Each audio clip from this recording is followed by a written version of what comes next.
Welcome my channel explore with Nirmalya. এবারে আমরা গেছিলাম মন্দারমণি। তো মন্দারমণি যাওয়ার আগে আমরা কোথায় থাকবো, ইচ্ছা ছিল রিসর্টে থাকবো। তো অনেক খোঁজাখুঁজি করার পরে এই রিসর্টের রিভিউটা বেশ ভালো দেখলাম, বঙ্গবাড়ি রিসর্ট। তো রিসর্টটা আমরা বুক করেই ফেললাম। তো রিসর্টটা যখন এলাম আমরা, সত্যিই মনটা ভরে গেল। রিসর্টটা এত সুন্দরভাবে সাজানো আর প্রকৃতির সঙ্গে সামঞ্জস্য রেখে রিসর্টটা বানিয়েছে। এত গাছপালা ভেতরে আর প্রচুর হাওয়া।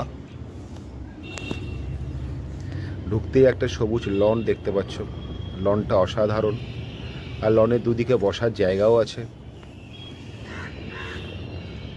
আর এই রিসর্টের যেখানে খাওয়া দাওয়ার জায়গাটাও এইটা সেই খাওয়া দাওয়ার জায়গা। এখান থেকে খেতে খেতে সমুদ্র দেখতে পারো, খুব সুন্দর জায়গাটা। আর এই রিসর্টের সবথেকে যেটা আকর্ষণীয় জিনিস, যেটা মানুষের মন কাড়বে, সেটা হচ্ছে এখানকার সুইমিং পুলটা। পুরো লনটা শেষ, তারপরে সুইমিং পুলটা স্নান করতে করতে সমুদ্র উপভোগ করতে পারো, খুব ভালো লাগবে। আমরা এখানে দূরাচ্ছিলাম, আমাদের সত্যিই খুব ভালো লেগেছে। ওই জন্য এই রিসর্টটার উপর একটা ভিডিও বানিয়ে আমি আমার চ্যানেলে ছাড়লাম। তোমরা দেখো, তোমাদেরও নিশ্চয়ই ভালো লাগবে।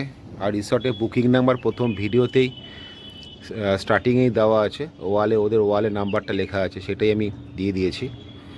রিসর্টটা দেখো, দেখে জানিও কেমন লাগলো। আমার খুব ভালো লেগেছে।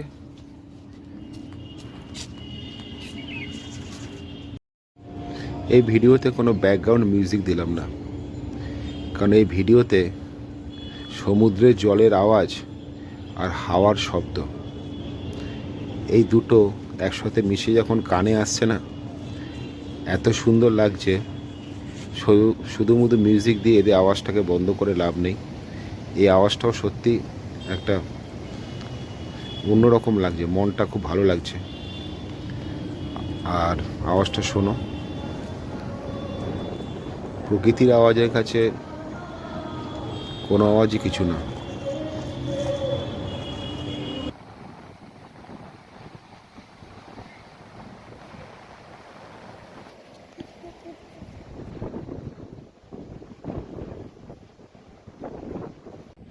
রিসর্টের রুমের ভেতরটা দেখো কি সুন্দর,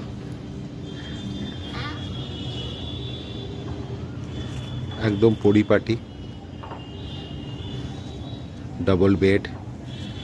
এদিকে একটা জানলা আছে, জানলা দিয়ে সামনের লনটা দেখা যায়,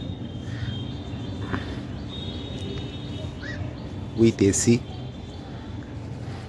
আর বাথরুমটাও খুব পরিষ্কার পরিচ্ছন্ন।